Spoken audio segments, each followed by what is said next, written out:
Perkenalkan, saya Pasek Puja Dewi, absen 26, dan teman saya. Perkenalkan, saya Nika Dekrianti Peradipina Salina, absen 17, dan saya Kati Siti Amartasari, nomor absen 13. Tujuan kami di sini adalah untuk melengkapi tugas video fisika.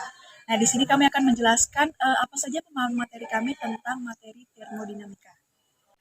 Termodinamika merupakan hubungan antara kalor dan usaha. Dalam hukum termodinamika, kalor disebut sebagai Q dan usaha disebut sebagai W.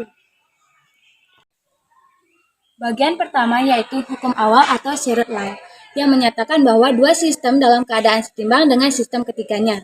Maka dari itu, sistem ketiga akan juga mengalami kesetimbangan, yang artinya apapun zat atau materi akan memiliki kesetimbangan secara termal. Nah, dalam kehidupan sehari-hari dapat kita jumpai fenomena-fenomena yang menggambarkan hukum ke-0 termodinamika. Contohnya adalah pada saat kita mandi menggunakan air hangat. Pada saat mandi, kita mencampurkan air panas dengan air dingin. Nah, maka kalor akan berpindah dari air panas menuju ke air dingin. Penerapan ini berlangsung beberapa saat sehingga mencapai kesetimbangan termal. Nah, temperatur pada suhu panas akan turun, sedangkan temperatur pada suhu dingin akan naik untuk mencapai kesetimbangan termal. Bagian kedua adalah hukum termodinamika 1 atau kekekalan energi. Hukum 1 termodinamika menyatakan bahwa energi tidak dapat diciptakan maupun dimusnahkan dan hanya bisa diubah bentuk energinya saja.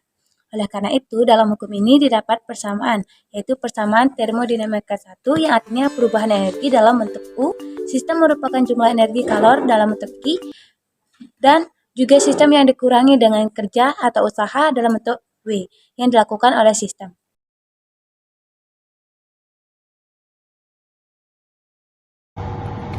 Contoh sistem penerapan hukum termodinamika yang pertama, salah satu contohnya adalah termos, di mana termos ini menggunakan sistem terisolasi. Tabung bagian dalam termos yang digunakan sebagai wadah air terisolasi dari lingkungan luar karena adanya ruang hampa udara di antara tabung bagian dalam dan luar. Maka dari itu, pada termos tidak terjadi pemblokiran kalor maupun benda dari sistem menuju lingkungan maupun sebaliknya. Bagian 3 hukum termodinamika yaitu arah reaksi sistem. Hukum kedua termodinamika menyatakan pembatasan perubahan energi di mana alur kalor suatu objek dengan sistem memiliki sifat alami, yaitu kalor mengalir secara alami atau spontan dari benda yang panas atau bersuhu tinggi ke benda yang dingin atau bersuhu rendah, dan sebaliknya kalor tidak akan mengalir secara alami atau spontan dari benda dingin atau bersuhu rendah ke benda panas atau bersuhu tinggi tanpa dilakukannya usaha. Mendidihkan air nantinya bisa menambahkan api untuk membuat suhu air bertambah. Jadi, kalor akan mengalir dari benda bersuhu tinggi ke benda bersuhu lebih rendah. Lalu, bagaimana jika kamu ingin menurunkan suhu pada suatu benda? Jika benda bersuhu tinggi berubah menjadi lebih rendah, maka kalor pada benda tersebut bakal keluar dari benda. Contohnya, saat kamu ingin mendinginkan sendok yang panas, kemudian menaruhnya di lantai yang dingin, artinya kalor dari sendok yang panas akan mengalir ke lantai dengan suhu yang jauh lebih rendah. Hukum ini diuraikan menjadi 4 proses termodinamika, yaitu yang pertama, isobarik adalah tekanan tetap atau konstan. Yang kedua, isokorik adalah volume tetap atau konstan. Yang ketiga, isotermik, suhu tetap atau konstan.